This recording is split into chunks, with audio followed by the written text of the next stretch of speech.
Welcome to the Young and the Wrestlers, the Pop Culture's WWE podcast. Tonight, I'm your only host, Ryan Betson, alongside me. Listen to us every Friday morning at 8 a.m. on your podcast services, 9 a.m. on those YouTubes. If you want to join that wrestling conversation, head over to facebook.com/groups/thepopculturist, Discord, Twitter. All the links are in the description. Come have a chat with us there. If you want to join the wrestling conversation as it happens, head over to patreon.com/thepopculturist. Support us at any dollar value and you get yourself a nice little sneaky unlisted link where you can come and chat to us live like when we record the show, like Killer has, like the Crispy Biscuit has, like the Dirt Sheet Dash will. Hopefully soon. But if you can't support it, if you want to support us in a more once-off fashion, head to popculturist.com/shop where you can buy shirts and other sort of shit with our logos on it. And of course, we are on Twitch, twitch.tv/thepopculturists. And that's right, I am by myself this evening. Jem, her car is still a bit of a wreck, and it's not repaired enough to be able to make the trek over here to Geelong. So, too easy. She can have a night. And, actually, what I could do, if I just go over here, I can probably talk to her while we're going. So, anyway, my week's been pretty good so far. Nothing too crazy over here. Let's see, there she is. Let's send Jem the link that way, and she can come have a chat and the party in the chat, unless she's off or gallivanting, doing whatever she is, but obviously without a vehicle. So in terms of what we've been up to this week, not a whole bunch, man. Same stuff as usual. Couple of reviews went up this week, and videos, I should say. The Control review went up in this week's For the Players. Let's see what else. Our Let's Play of The Man of Medan, if you want more gaming stuff. But in terms of wrestling stuff, not a whole bunch. About to get the first entrance shown off for 2K20. That happens the next couple of days. That was advertised this morning. We do have all out this Sunday. So Father's Day for me will be spent watching the wrestling in the morning. Fun fact, I just found out. So normally I do watch the All Elite AEW pay-per-views through Fight TV, and then I run it through my laptop into my TV because PlayStation doesn't have a Fight app, and I have an Xbox, but I think the batteries in the controls are wrecked, and I'm too lazy to change them. I'm not going to turn on my Xbox, you shit me. But PlayStation Australia have you back, or just PlayStation in general, I guess. So if you go to the PlayStation store for $20 dues, you can get the All Elite Wrestling pay-per-view. It's like $11 cheaper than Fight TV, which I think is probably just the conversion. Because I assume it's like about $20 US, but because Fight's in US, Australian dollars, conversion, make it about $30.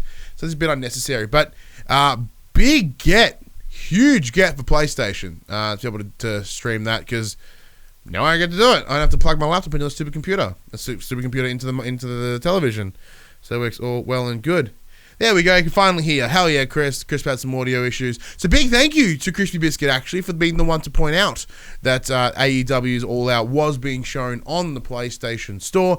I put my pre-order down, because if I can save like $10 dues, I'm saving $10 dues. So there'll be a lot of pausing for drinking emphasis. I'm pretty stoked for All Out. We'll be probably having All Elite breakfast, as we do.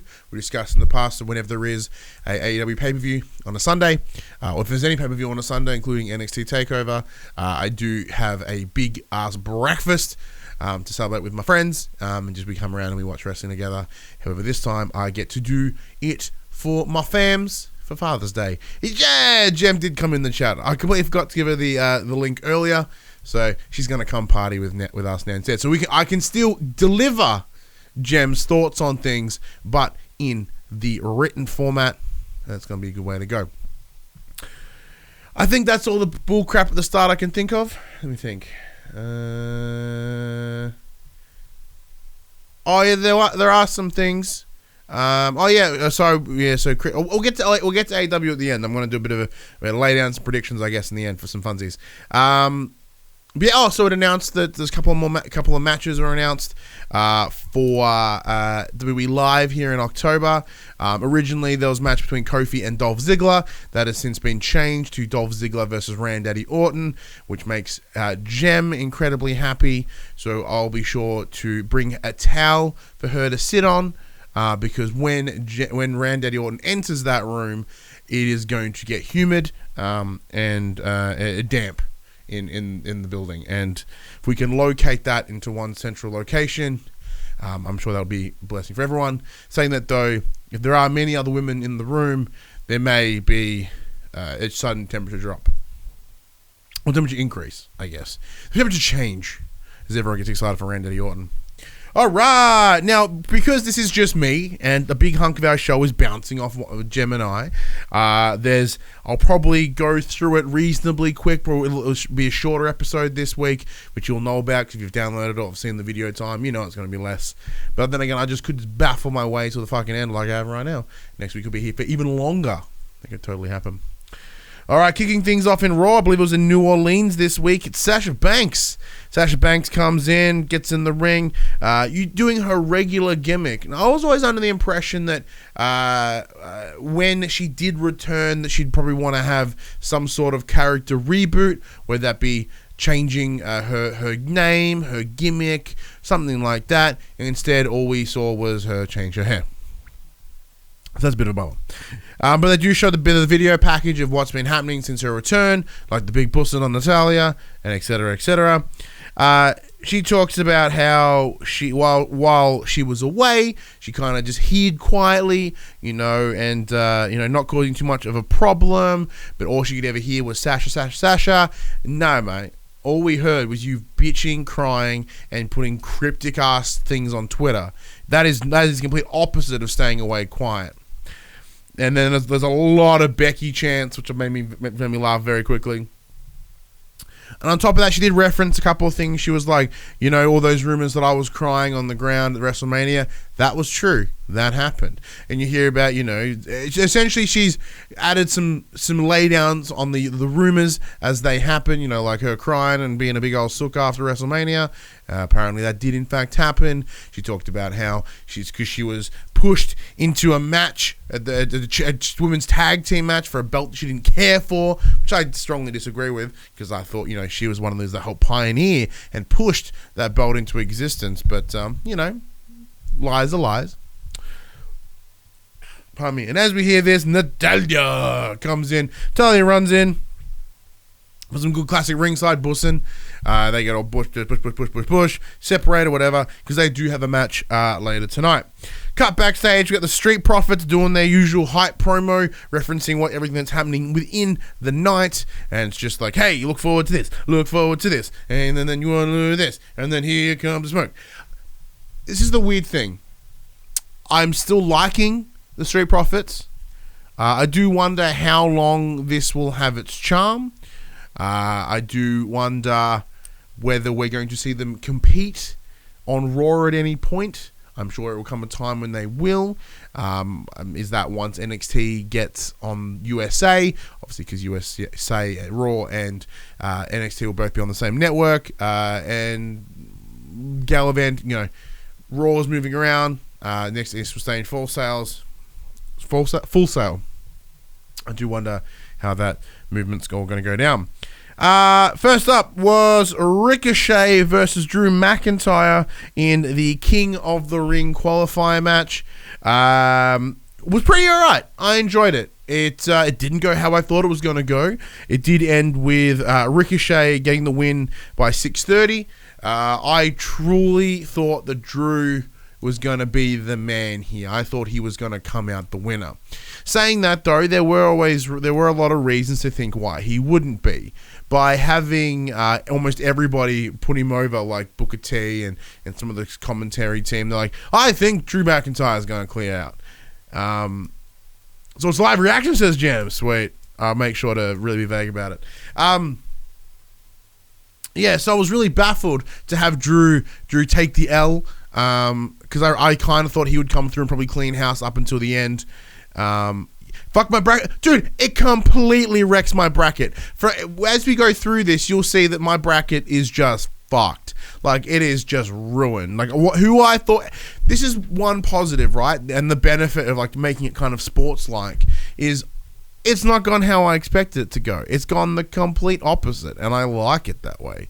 But I'm also mad because I like when I know I'm predicting stuff correctly. Wasn't too bad, though. Not too bad. There was a promo from Braun Strowman and Seth Rollins. They were out the back. I believe they were talking to Charlie.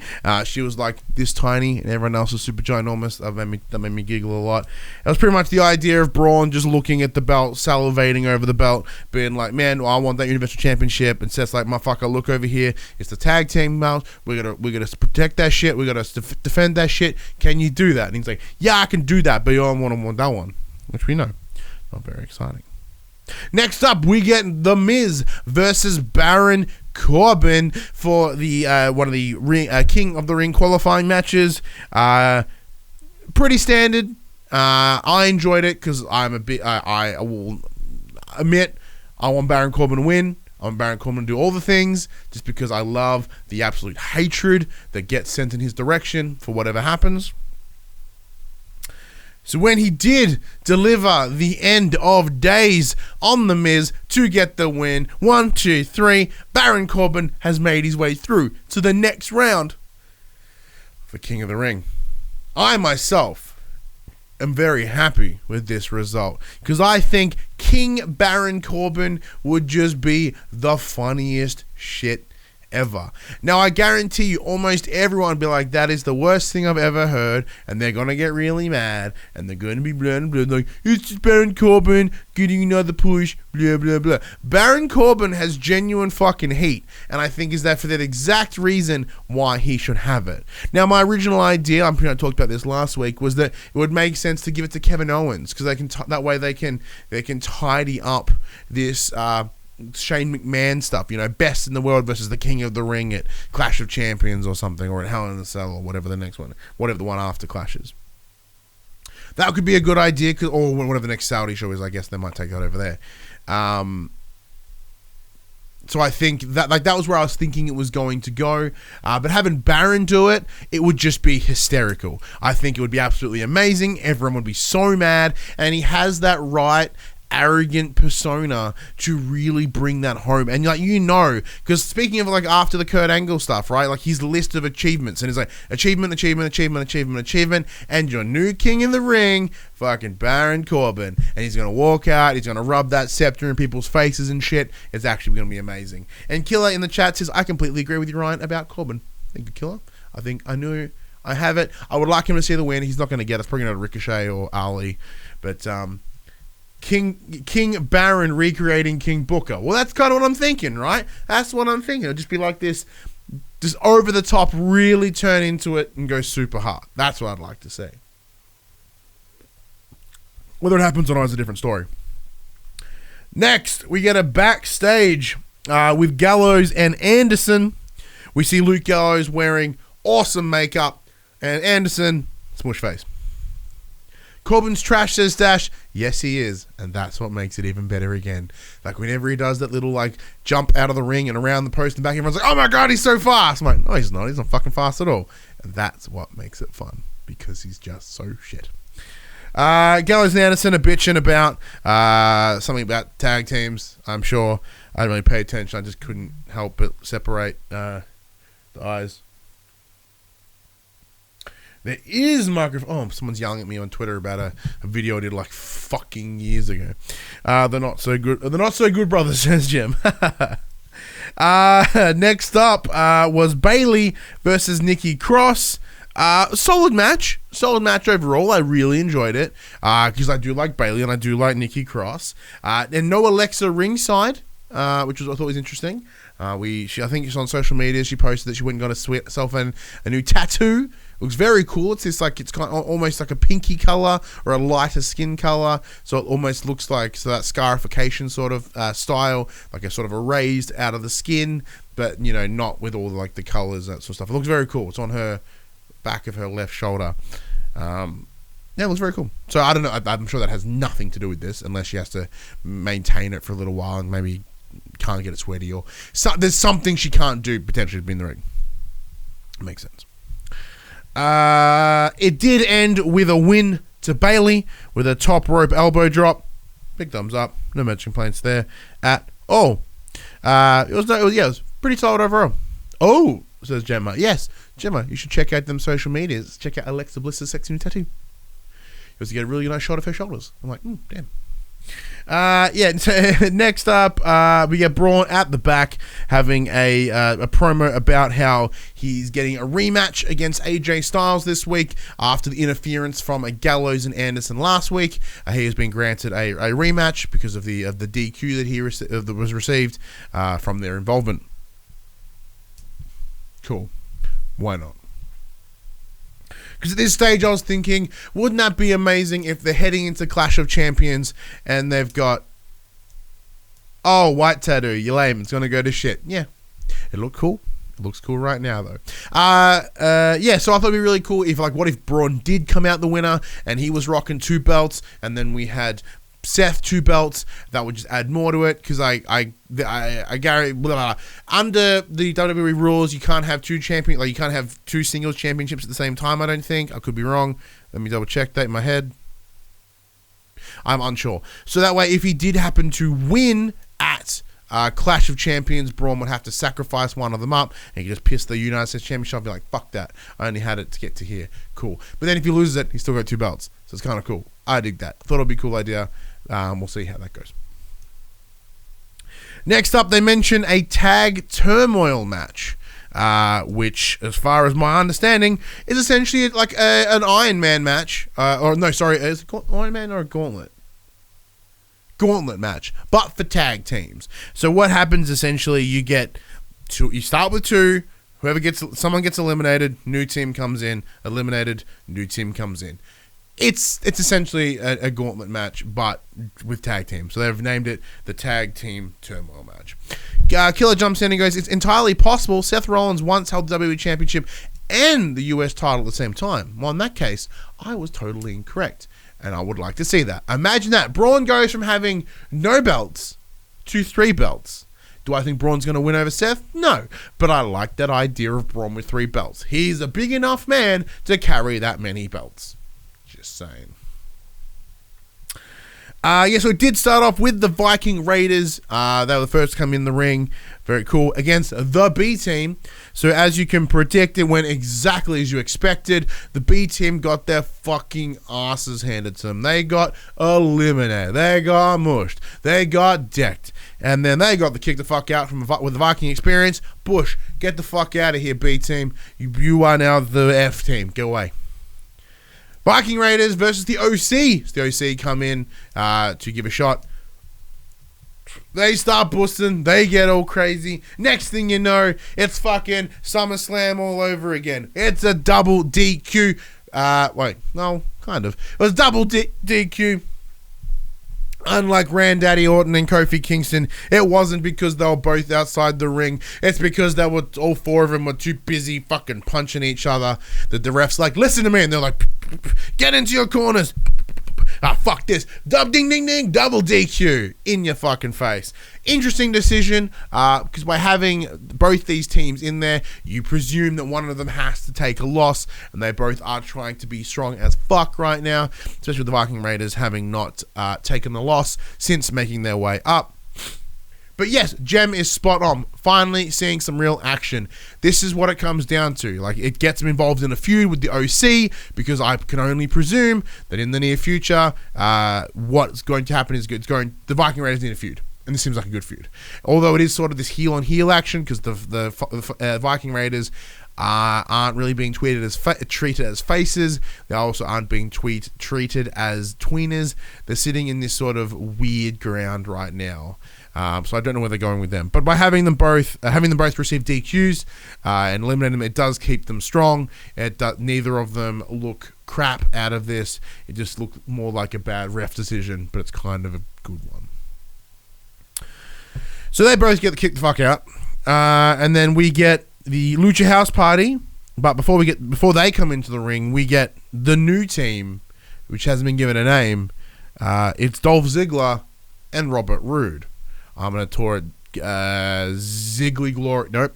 Ziggly Glorious? No, that's pretty bad. Ziglorious? No. No. Dolph Lord. No, I got nothing. I have nothing to make that a cool name out of that team because I guarantee what I just put in was more thought than the entire people have. It seems like such a weird collection of two random ass fucking people, but why? But why? We should mention whoever does win the tag team turmoil match does get a shot at the Raw Tag Team Championship at Clash of Champions. And to no surprise at all, just a big old bussin' Lucha House Party get the wreck. Ziggler does get the pin after one of the little flippity-doo-dah dudes does a little flippity-doo-dah into the rope, bounce. And as he goes back to do like an elbow kind of hit, just gets super kicked in the side of the face, and Ziggler just drops in his ass. Delirious. Delirious. There you go. I like that a lot, actually. So then it's Dolph Ziggler and Robert Roode versus the Revival. Revival come in, bussin', doing what they do, doing revival-y related things. However, the pin did go to Robert Roode on Dawson. Now, I didn't see what it was because I was watching this at work, so I was kind of taking notes while I was watching the show. Unsure how it went down. Interesting. That also took a loss there. But they're busy right now off on SmackDown with Randy, so you know that they're going to have really no super involvement in the Raw tag teams. Excuse me while I take a sip.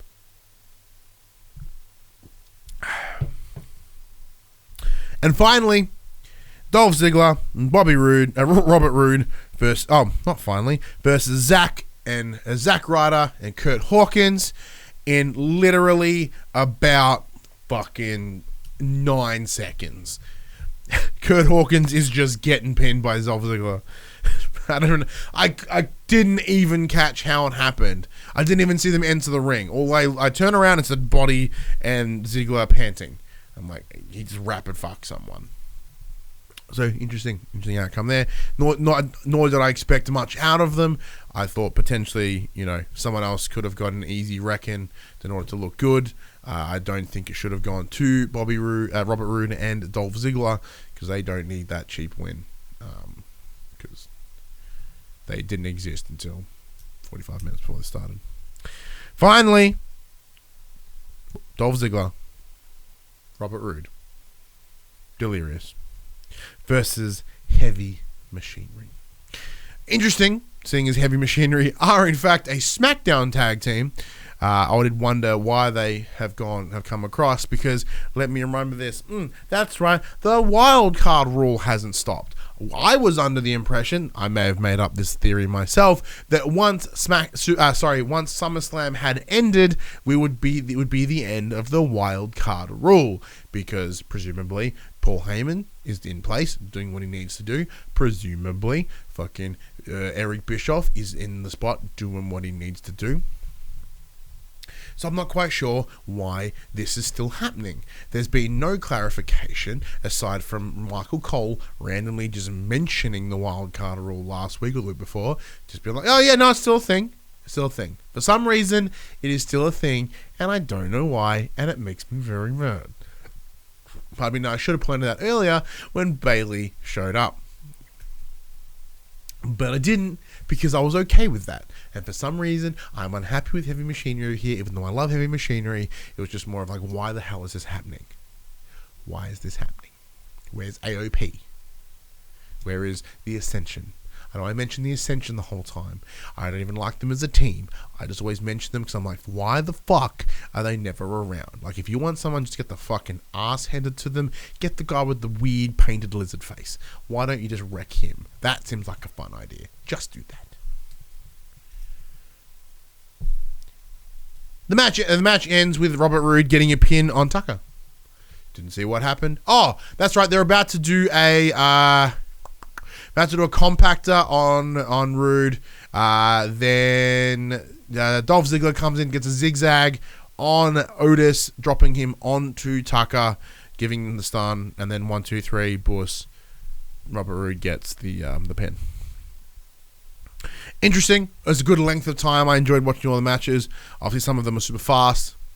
But for some, so in that circumstance, Dolph Ziggler and Robert Roode get a shot at the Tag Team Championship for Raw.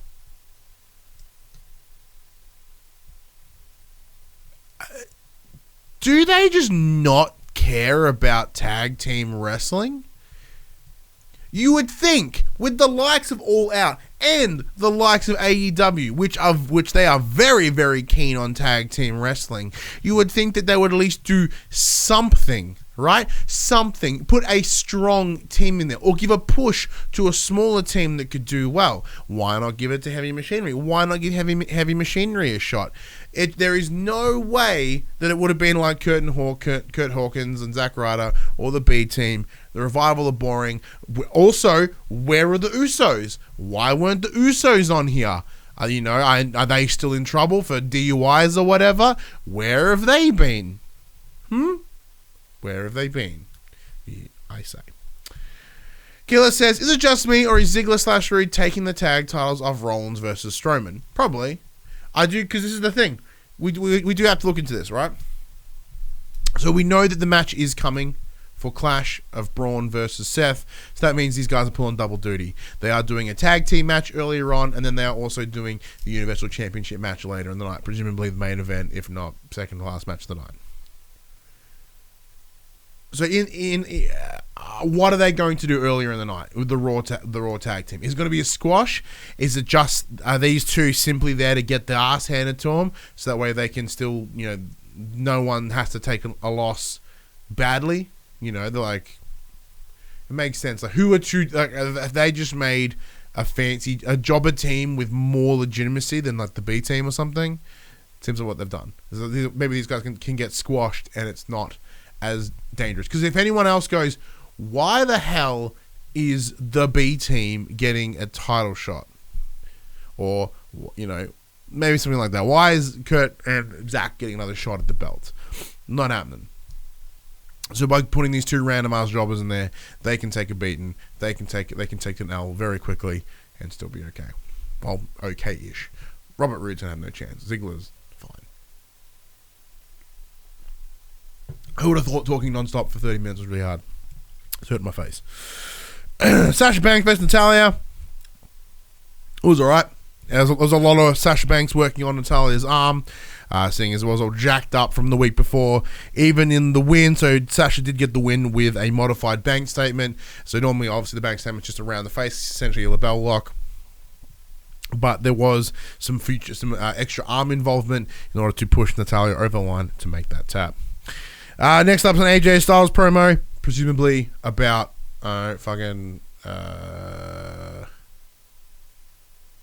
United States Championship. I should retitle all of a sudden. It's hit me in the face like a fucking brick. Alright. Cool. He's gonna fight. Good on him. Next up was Cedric Alexander versus Cesaro. A really, really good match, actually. I enjoyed it a lot. Cedric did some really cool crap. I really, really liked it. Cesaro is awesome. He's a damn good worker. He put on an awesome, awesome match. Now, of course, the win did go to Cedric Alexander, moving him through to the next round. Cool. Very, very cool. I like it. I like it. So that means next week he will be taking on Baron Corbin for the whatever the next round of the King of the Ring is. Semis, preliminaries. I think it's semis. We'll go semis. Sounds well and good. The fuck is that? Oh yeah. Next up was a clip from the Fox Founders Day. So some sort of weird event that they do with Fox Sports at an event, and everyone's there. There's like NFL stuff, there's basketball stuff, there's all the sports that Fox Sports are associated with. Elias was there as the 24/7 championship. He's up on stage, blah blah. Drake Maverick comes in. He's from the crowd and he's yelling and abusing at him. And Elias is like, "Get this guy out of here! Get him out of here!" Next thing you know, Truth comes out of nowhere, rolls him up. 1, 2, 3. Belt returns to Truth. Pardon me.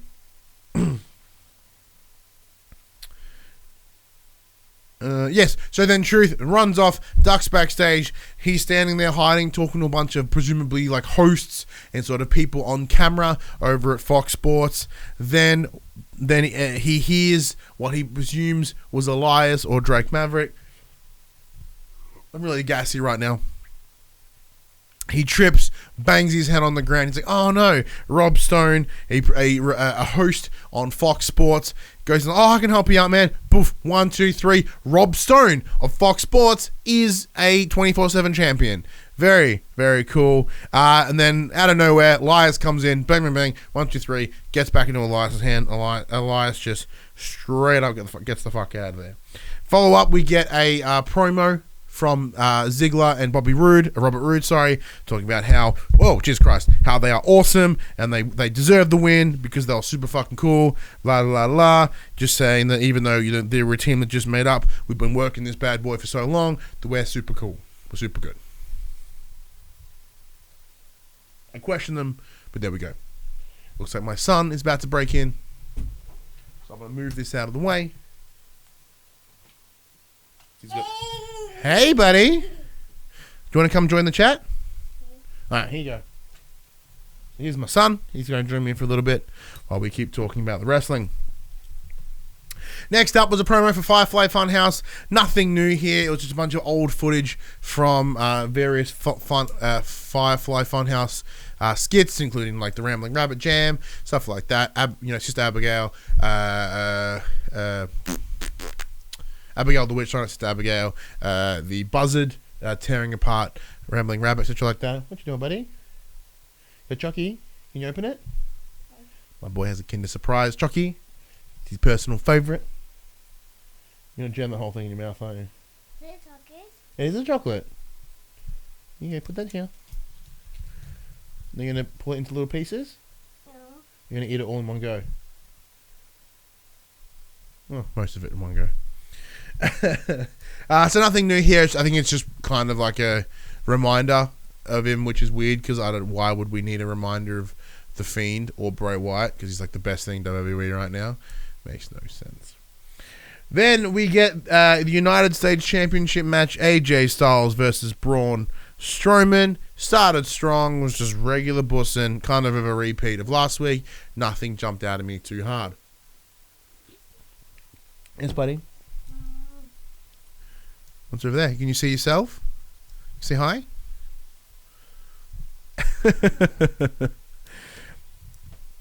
During their kerfuffle, though, Braun Strowman does get thrown into the corner post. Ref gets hit a little bit, sort of setting up the, it looks as if the ref's going to take a big shit at some point. Later on, big shit, that's right. Braun Strowman does once again get thrown into the ref, blows him apart, gets him knocked down. AJ climbs out of the ring, grabs himself a chair, and makes his way back into the ring. Goes to wreck in. Instead, Braun slams AJ and grabs the chair. So he grabs the chair, picks it up. The ref... Yeah, yes, buddy. Oh, you want your yeah? I mean, it's not plugged in, though, which is good. I can keep talking. Because you got chocolate face. Let's see. That's right. So the Good Brothers get involved as well. At some point... the ref turns around and sees Braun holding the chair, even though he wasn't the one that got the chair, nor has he hit anyone with it, I don't think, at this point. Either he had hit both Good Brothers, or he hadn't. One of the two. Daddy, Yes, buddy. how about you, yeah? And do yeah? Yellow! Yellow. He likes to yell, my son likes to yell colours. Pink into the microphone, because it's just a way for him to learn new colours. Blue! Blue. Red! Red. Purple! Purple, yeah, purple, good decision. Yellow! Yellow. Yellow, purple! Yellow, purple. I kind of should get Mum to come get you, hey? Yellow! Because I am still recording. I'm going to send my wife a message. Hey, wife, still recording. Can you help me out? Red! Can you come get James? Purple!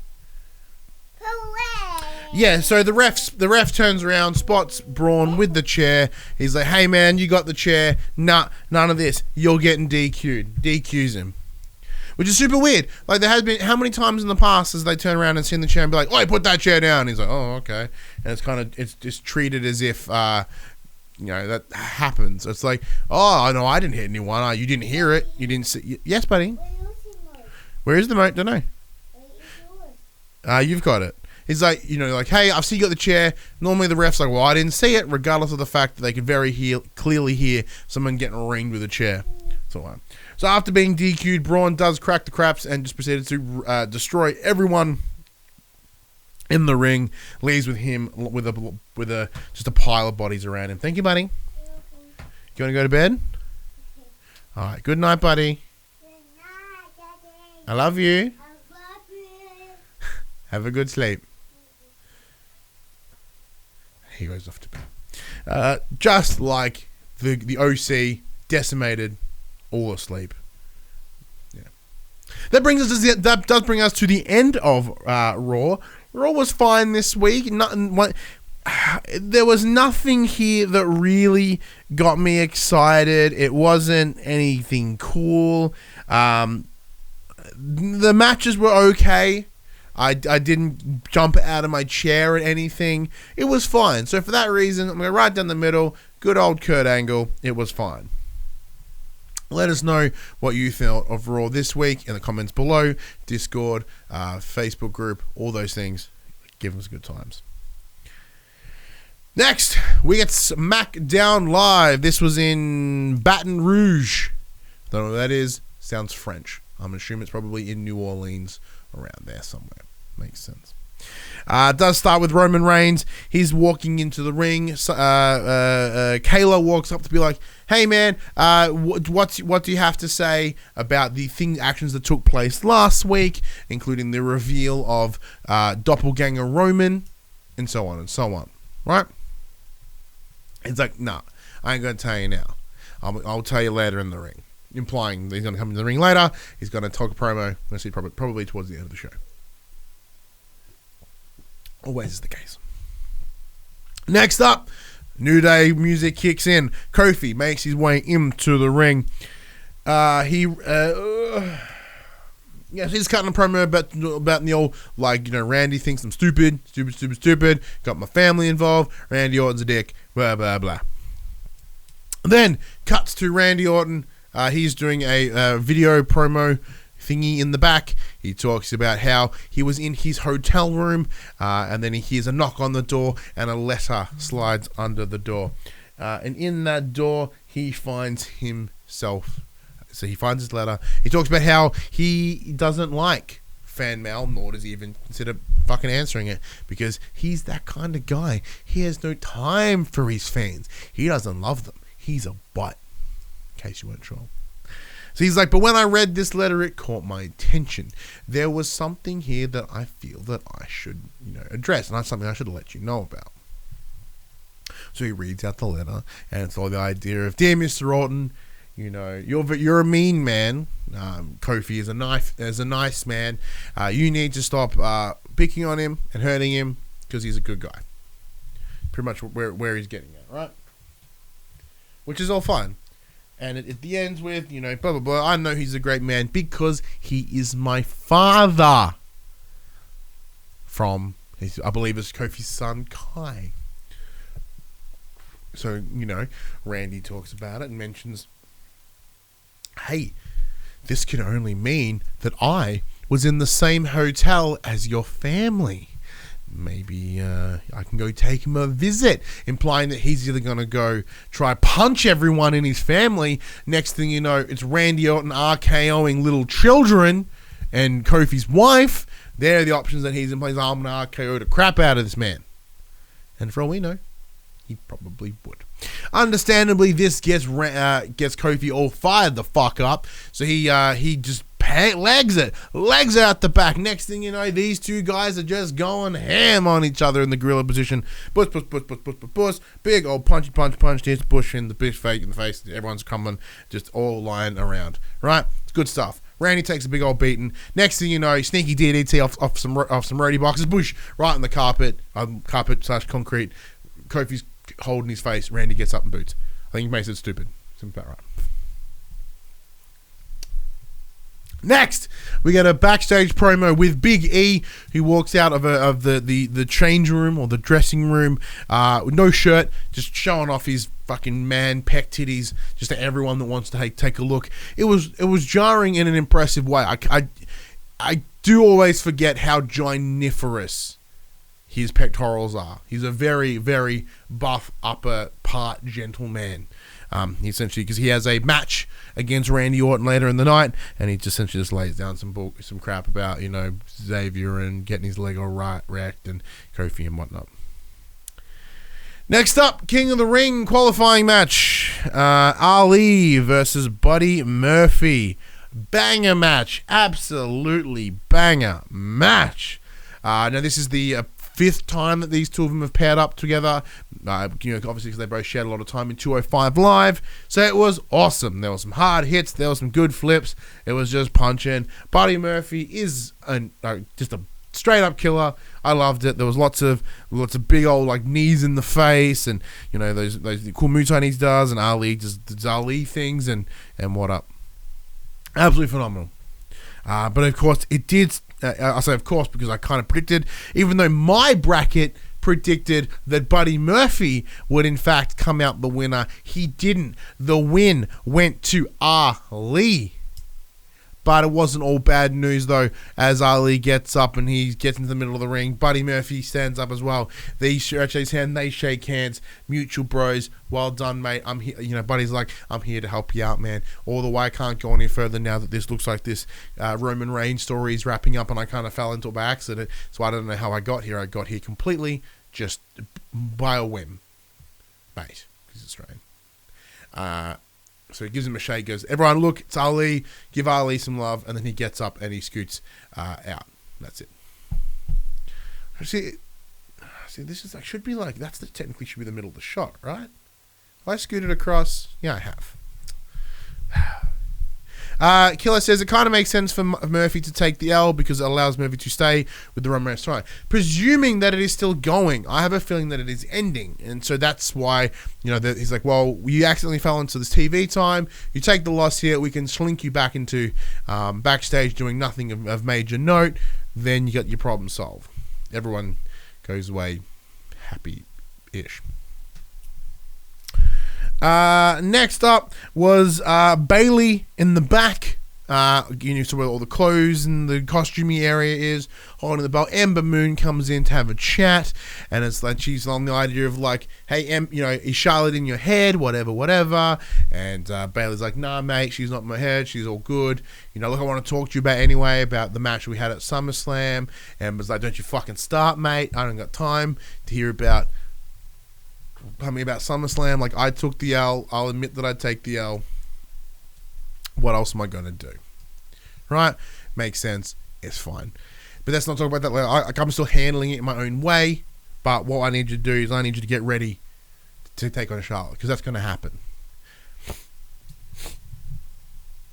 Because Charlotte claims to be the big dog, the head of the women's division, the face of the women's division, and then in turn of events, Lacey Evans walks in and being like, nah, I am the face of the division, I am the head of this division, and no one believes her because it's fucking Lacey Evans. They literally laugh directly in her face.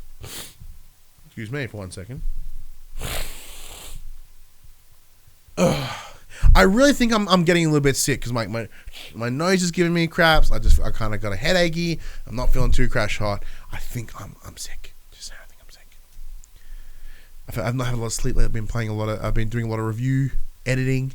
It's been late nights the last week and a bit, and I think it's catching up on me. I think I'm getting a little bit unwell. Don't tell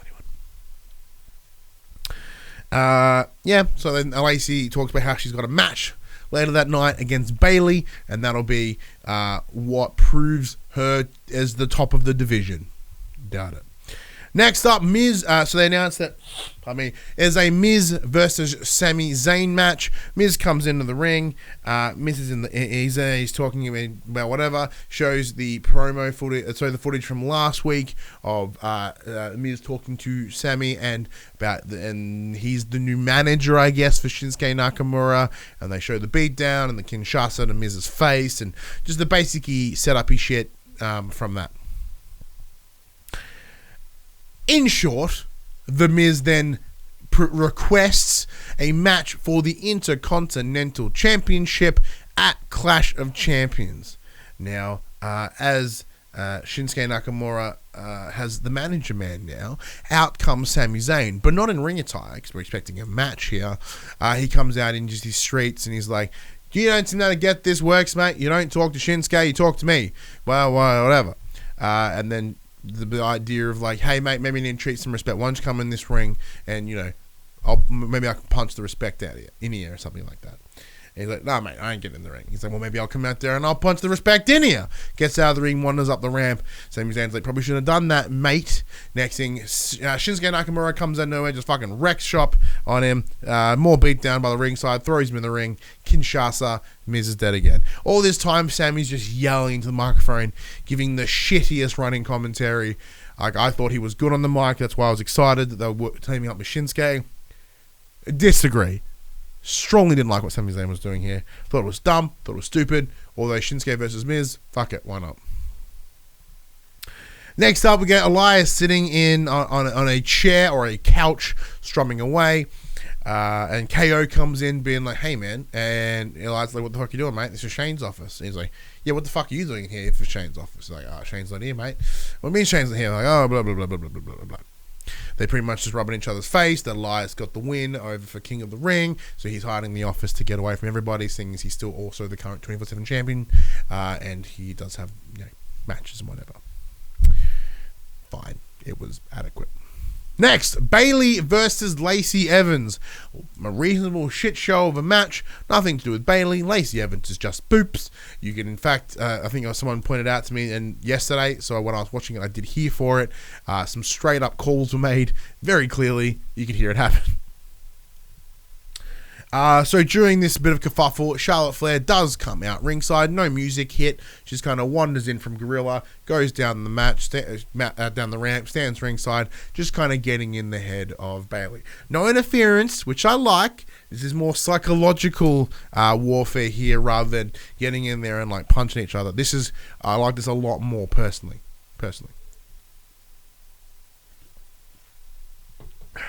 But it did end with Bayley almost identically to Raw with a top rope elbow drop into the middle of Lacey Evans, and it was actually a really good drop. Looked really very cool. Next, we got a backstage promo from Daniel Bryan and Rowan talking about how they tonight will be requesting an apology from Roman Reigns, how he needs to make his way into the middle of the ring and say, I am sorry for accusing Rowan of doing what he did when we found the real culprit. Some random prick. We found him. He's the one that did it. We had nothing to do with it. Then the match. Randy Orton versus Big E. Straight out of the gate, Big E just comes in, just starts swinging, starts wrecking shop on Randy. Lots of gut punches to the midsection. Really cool. I like it. Took Randy by surprise. Thought of throwing around. Next thing you know, Randy gets thrown out ringside. Big E's no fucking around. He's throwing him into the stairs. He's throwing him into the announce table. He's throwing him over the announce table. We're getting close here. We're getting, 7, 8. We're getting real close to a count out here. Next thing, Big E spins in the ring, spins out of the ring. It's all well and good. He's not double count out. This isn't Kofi here. Although Big E can't, when he entered, he had none of his jovial behavior. He was all business. He drops his cape, his jacket, drops his belt in the ramp. Zero time, and zero time to be happy. Zero time to be joyous. He's there just to fuck Randy Orton up. That's his plan. Next thing you know, it does turn around. Randy Orton does throw a thumb to Big E's eye, and then the tables turn for a little while again. A little bit later, we do see some interference from the Revival. They come in. Ref takes a bit of a hit, spun into the corner. Big E gets thrown into the ropes. The Revival come in, do a couple socks on Big E, enough for a distraction. Randy Orton, big surprise RKO, blows the fucking face out of Big E. 1, 2, 3. Randy gets the win. Once that bell does ring, of course, it is open slather. The Revival and the Big E, Revival and Randy proceed to beat the living piss out of Big E. I believe there is like almost like what's it called? A magic killer or something, whatever the Revival's finisher is, mixed with an RKO. It's like a super RKO, I think, is what they were going for with that one. So it was like kind of throw it up, and then they caught him and brought him down. Next, we get an interview with Chad Gable. I don't care. I don't know why they're in the match. I think the only reason these guys are in the match is because they need to have someone get into the semis to take a loss. Because as of right now, couldn't give two shits about Chad Gable. Shadow Machine, thank you, Killer. Couldn't give a shit about Chad Gable. Couldn't give a shit about Shelton Benjamin. Both of them have received almost zero airtime on the main shows. Shelton Benjamin's done all that meme shit for so long, which never saw an outcome. It was just him staring into the distance, being all like, Hey, I think I have a button for that. Hang on. And then over here, I go. Oh. Turns out that button is not mapped as it should. Oh, for those that won't see that because of the edit, or you want to see me going, So for the live people, I've been dicking with, so they'll get like nice zooms in on my face, but I forget that I'll be using that camera. So sorry, that's more of a Patreon exclusive, stupid, not funny gag. Yep, cool. So he's like, yeah, blah, blah, blah, blah. Shelton Benjamin does a thing. He's like, hey, motherfucker, you're short. Boring. Absolutely boring. Elias comes in, sitting on the throne, talks about how doesn't this look good? Isn't it amazing that Elias could be king of the ring? And then almost like it's a cartoon, Kevin Owens pops his head from out the side, be like, hey! And then punch. They get into the ring. They just bust on each other for a little while. Elias gets dropped by a stunner from Kevin Owens, leaving him lying on the mat. R-Truth spots this, comes in, tries to take advantage, gives himself a 24/7 championship, gets on there, gets a 2 count as Drake Maverick yanks him out of the ring. He lands on his face lands on his face, guts. Drake Maverick sneaks in, 1, 2, 3. Drake Maverick is your 24/7 champion. Hopefully he can finally consummate his marriage, although I'm sure it's unsure of what will happen and whether he will in fact consummate his marriage. Guess we'll find out. Next up, Chad Gable versus Shelton Benjamin. Who the fuck cares? Chad Gable won. And finally, Roman Reigns makes his way into the ring. He talks about. Let me start that again. He does get in the ring, and we get a video on the screen of Roman and Brian. I'm like, look, mate, we need your apology. You accused us of all these things. We provided proof. We provided evidence that it didn't happen, and this is what we get. So you owe us an apology. And Roman's like, so should I apologize to these guys? Should I? Nah. Roll the footage. Then they show footage of all the shit falling down on Roman from like the first day. Now doing so, next thing we see in the background, a red bearded prick with a hood on, pushing it. Now, this is one of those moments where I think I'm going crazy. Like, I'm like, how did no one else know this? The only possible way is they reshot it. They did it twice. And then the other time they had Rowan in the footage, because I, for the life of me, I don't remember seeing that.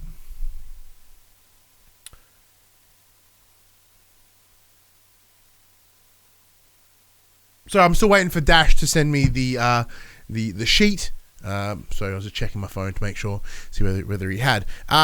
So once they show the footage and you see that is in fact Roman did do the push first time, Brian cracks the shits, starts smacking him up, being like, you liar, why did you lie to me about this, blah, blah, blah. He's just essentially pushing blame at this point. Rowan's like, what do you mean, man? There's a kick, punch, just something in the face. Brian grabs the microphone, starts making his way to the ring, being like, dude, I had no idea, this has nothing to do with me, someone is telling him to do all this, I don't like lies, whatever, I trusted this man for the better part of the last year, etc., etc. This is where it is. He broke my trust, all that kind of crap. As Daniel does get into the ring, he's essentially just putting up a good case, being like, it wasn't me, whatever, it wasn't me.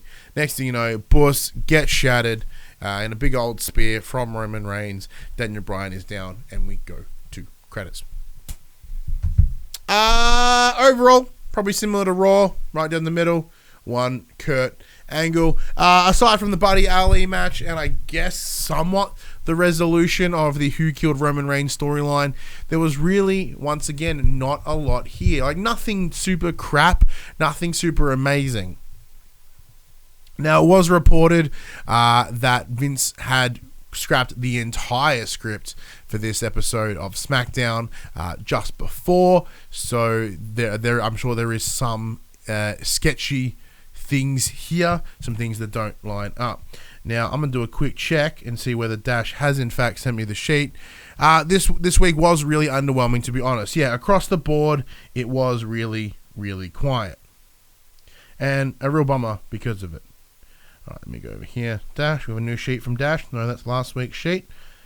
Let me see. And I go, sheet? Question mark? To see whether he does have it while I'm sitting here recording. But yeah, so look, it was a disappointing week. I believe both shows were a bit underwhelming, which is a real bummer. Clash is a couple of weeks away, but even with all out this weekend, you think they would try to do something super cool, or at least put some super banger matches on, because I don't know about you, going into this weekend, I'm thinking, man, All Out's gonna shit all over the shows this week, like so hard, which is a real bummer. But let us know what you thought of this week's episode of SmackDown in those comments below, the Discord channel, Twitter, all those things, all the links are down there. James is kind of glad this week was the one I couldn't make. Yeah, you've kind of lucked out. Nothing super massive happened here, aside from obviously Baron Corbin making his way to the next round, which is probably the best news, the actual best news, because Baron Corbin. But the discussions that we would have had on this episode would not have been so good, Jem. It would have been a little bit lackluster, and I'm sure we would have just bitched and whinged and complained about assorted WWE related things. Let's see. So what we'll do now is we'll take a quick look. Speaking of all that, we'll have a quick look at the card and let's lay down some predictions. Now, I don't think the card is entirely finalized as of yet, but we'll have a squiz. Now, even though I may not know who a lot of these people are, we'll make it a guess anyway. In the buy-in pre-show, it is the Private Party versus Angelico and Jack Evans. I'm going to go Private Party. No real reasons, just why not. The Women's Casino Battle Royal, where the winner will receive a shot at the inaugural women's title, which is one of the first things we'll see on AEW TV on TNT in October. I believe the hot favorite here is Britt Baker, although I do expect to see some good stuff out of the likes of Nyla Rose and Brandy Rhodes, Nyla Rose, Ali. There's going to be some good people in this. It's going to be rad. Riho versus Hikaru Shida. I think it's because there was a little bit of that feud set up at Fight for the Fallen. I'm going to put it on Riho because I think she's the Final Fantasy looking one. But I think, in terms of the Battle Royal, I do think it's going to be Britt Baker because I do think Britt Baker will be the first champion. And I also think that's not a common I think that's a pretty common consensus. I think everyone's kind of hoping for that.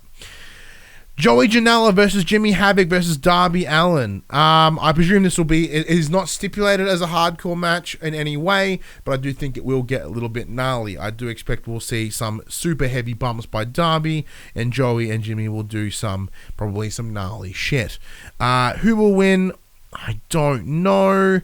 I'm thinking...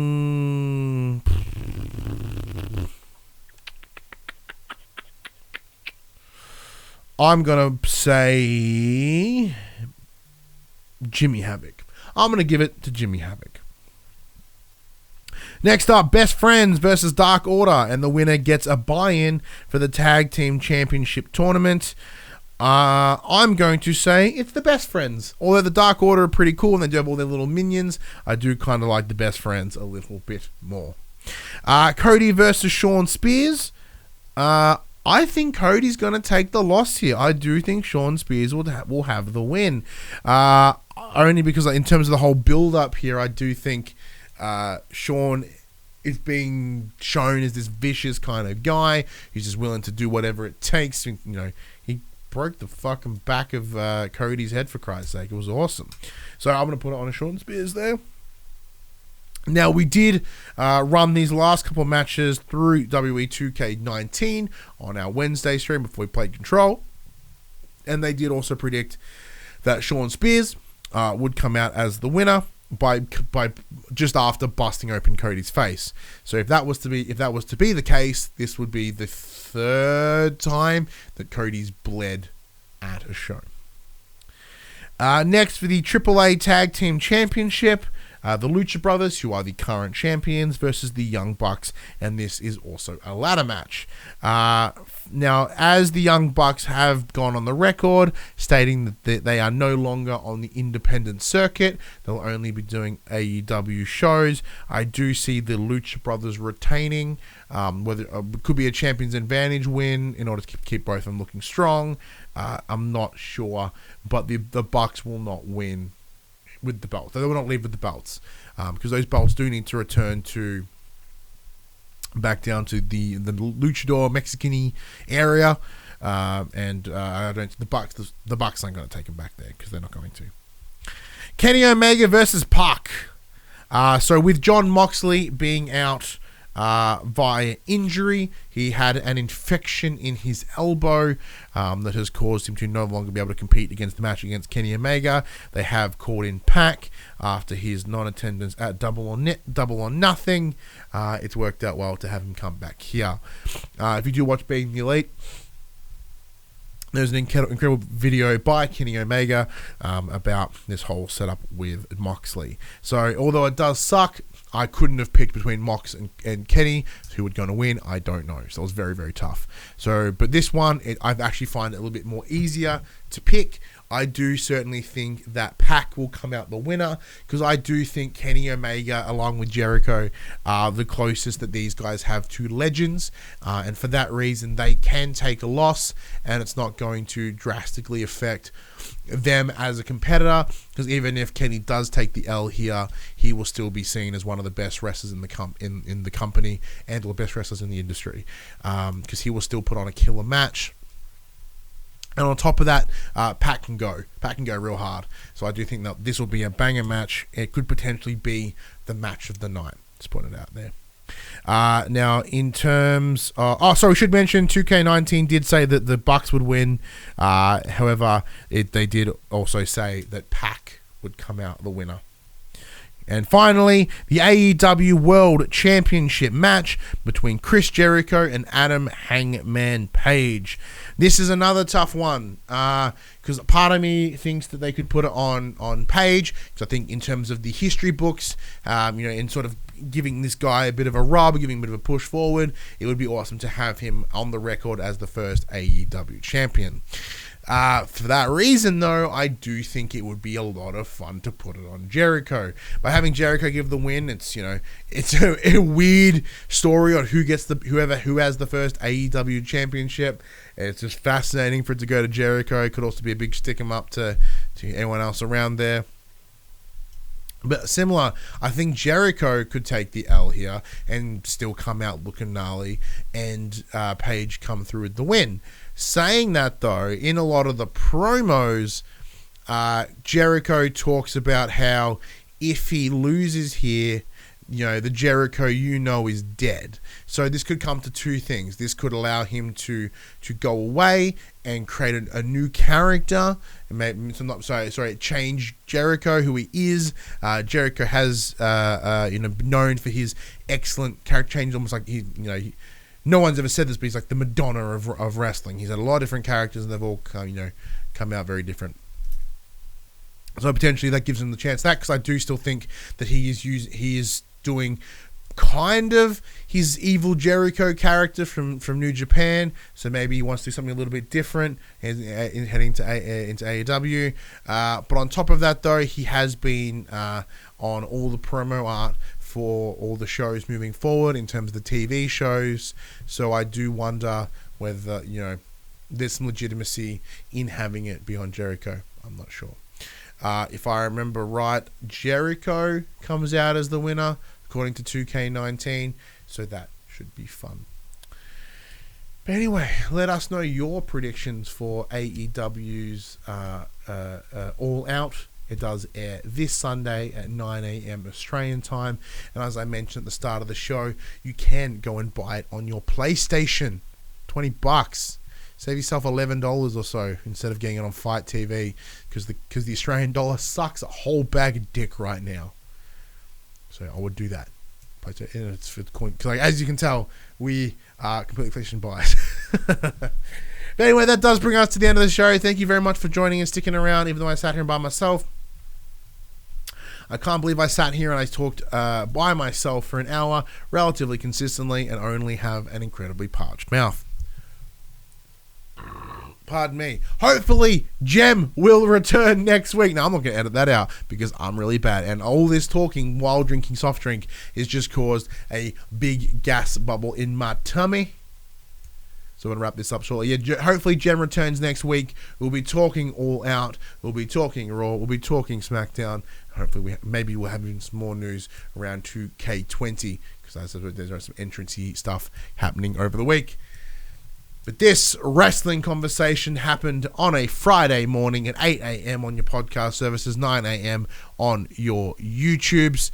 If you want to join that wrestling conversation, you can do so at facebook.com/groups/thepopculturist. Also, the Discord or the Twitter links are in the description below. If you want to join the conversation as it happens live, head over to patreon.com/thepopculturist. Support us at any dollar value, and you get yourself a nice little sneaky unlisted link, and you can come and join the chats as they happen, just like Killer has, just like Jash has, just like Crispy did, and of course, I gave one to Jem, so Jem can come and party too. If you want to support us in a more one-off fashion, though, head over to popculturist.com/shop, where you can buy shirts and other assorted shit with our logos on it. We are also at Twitch at twitch.tv/thepopculturist. And if you've liked what you've heard here today, we do request that you subscribe to the channel, you like the video, whatever you do, or if you are on podcast services, why don't you give it a review rating, write something, a real review saying this is awesome, or giving it 5 stars helps us get up there, helps us return to the new and noteworthy section like that, and helps get more people's ears on the show. If you do want to hear more what the Pop Culturists have to offer, head over to the Pop Culturist other shows like For the Players, Pop Culturist PlayStation Podcast. We do also have some Let's Plays up this week on the YouTube channel. It's been an interesting week for content for us. We do have some more stuff coming out because we are about to hit the silly season of games. So there's a lot that we'll be offering over the next couple months. But I'm going to wrap this up there. Finally, I'm Ryan Betson. Thank you very much for joining me, and we'll see you next week.